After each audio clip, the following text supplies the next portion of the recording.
তো আজকে পড়ালাম peptic ulcer. তো সেক্ষেত্রে একটু যে বেসিক অ্যানাটমিটা করেছি, যেমন হচ্ছে ফার্স্ট কেসে ইসোফেগাস, দেন যে স্টোমাক, দেন হচ্ছে যে লার্জ ইন্টেস্টাইন। তো ইসোফেগাস আর স্টোমাকের মধ্যে কি আসছে, কার্ডিয়াক স্পিনেক্টার। দেন হচ্ছে আমরা কি হচ্ছে যে জানি যে স্টোমাকের 4টি পার্ট, যেমন হচ্ছে কার্ডিয়াক, ফান্ডাস, দেন হচ্ছে যে বডি, পাইলোরাস পার্ট। বা এই পার্টটাকে হচ্ছে লেসার কার্ভেচার বলে, আর হচ্ছে এই সাইডটাকে হচ্ছে গ্রেটার কার্ভেচার বলে। বা এখানে পেশেন্টে তারপরে কি শুরু হচ্ছে যে আমাদের লার্জ ইন্টেস্টাইনে 3টে পার্ট আছে, যেমন ডিএডিনাম, জেডুনাম, ইলিয়াম। তো এখানে কি হচ্ছে ফার্স্ট পার্টটা যেমন যে বোঝানোর চেষ্টা করেছে ডিএডিনাম। তো এখানে ফার্স্ট যেটা দেখা যায় আলসার, এসোফেজিয়াল আলসার দেখা যায়, গাস্ট্রিক আলসার, আর হচ্ছে ডিএডিনাল আলসার। তো আলসারটা কি, আলসারটা হচ্ছে যে এইচসিএল আর মিউসিনের মধ্যে কি হচ্ছে ইমব্যালেন্স হচ্ছে স্টোমাকের মধ্যে। এর ফলে কি হচ্ছে এইচসিএল কি করছে যে মিউকোজাল লেয়ারকে পেনিট্রেট করছে, তাকে কি বলে আলসার বলে।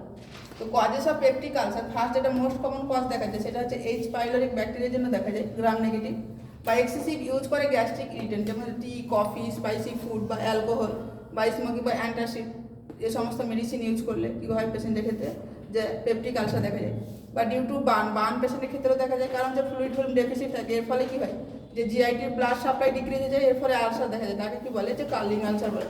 বা ডিউ টু ইনক্রিজ আইসিপি, যদি আইসিপি বেশি থাকে তাহলে কী হবে, ইনক্রিজ থাকে, তাহলে যে পেশেন্টের ক্ষেত্রে পেগাস স্টিমুলেশন থাকবে, এর ফলে কী হয় যে প্যারাসিম্প্যাথিক সাপ্লাই ইনক্রিজ হয়, এক্ষেত্রে আলসার দেখা যায়। দেন হচ্ছে আমরা টাইপস অফ আলসার, আমরা এখানে 3 টাইপস অফ আলসার করেছি। ফার্স্ট হচ্ছে যে কি ইসোফেজিয়াল আলসার। ইসোফেজিয়াল আলসারটা দেখা যায় 1/3 পার্ট অফ ইসোফেগাস।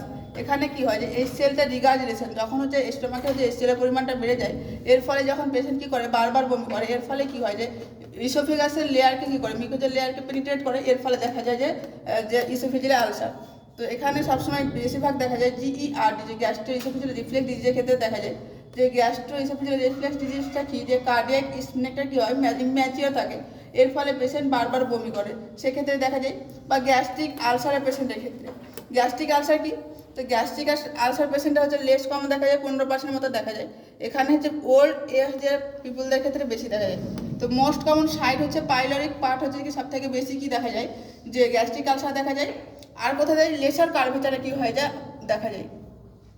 এখানে পেশেন্টের ক্ষেত্রে হেমাটোমেসিস অ্যান্ড মালিনা দুটোই প্রেজেন্ট থাকবে, যে বমি করবে, বমির সঙ্গেও কী থাকবে ব্লাড থাকবে, প্লাস হচ্ছে পায়খানার সঙ্গে কী থাকবে যে ব্লাড আসবে। দেন হচ্ছে ডিএডিনাল আলসারের ক্ষেত্রে এটা কী দেখি যে 80% দেখি, এখানে কি থাকে শুধু মালিনা প্রেজেন্ট থাকে। এখানে কি হয় যে পেইন ইনক্রিজ হয় আফটার 30 মিনিট অফ মিল, যে খাবার খাওয়ার 30 মিনিট পরে কি হয় যে ব্যথা বাড়ে, এবং হচ্ছে এইচসিএল যখন হচ্ছে যে কন্ট্রাকে আসে আলসারে। আবার পেইন ডিক্রিজ কী করে হয় যখন হচ্ছে পেশেন্ট বমি করে। আর একটা হতে পারে যে পেন কি হয় যে ইনক্রিজ হয় আফটার 2 to 3 আওয়ার্স অফ মিল, যে খাবারের 2 থেকে 3 ঘন্টা পর কি হয় যে ব্যথা বাড়ে, ওই জন্য মিড নাইট পেনও বলা হয় অনেক সময় এটাকে। তো ফুড কি হচ্ছে কন্ট্যাক্ট আসছে আলসারের ক্ষেত্রে, এক্ষেত্রে কি হয় যে পেন ডিক্রিজ হয় আফটার মিল। কী করে হচ্ছে, যখন হচ্ছে যে পেশেন্ট না খেয়ে থাকে তখন কি হচ্ছে পাইলোরিক পার্টটা কি হচ্ছে স্পিনেক্টারটা হচ্ছে রিল্যাক্স থাকছে, এর ফলে কি হচ্ছে যে স্টোমাক থেকে এইচসিএল সিক্রেট হচ্ছে, এটা কি হচ্ছে যে আলসারের কন্ট্যাক্টে আসছে। আবার যখন পেশেন্ট খাবার খাচ্ছে তখন কি হচ্ছে যে কন্ট্রাক্ট হয়ে যাচ্ছে পাইলোরিক পার্ট, দেন হচ্ছে যে কী হচ্ছে যে এইচসিএলটা সিক্রেট হচ্ছে না, এর ফলে কী হচ্ছে ব্যথা কী হচ্ছে যে করছে না। তো আজকে এই পর্যন্ত।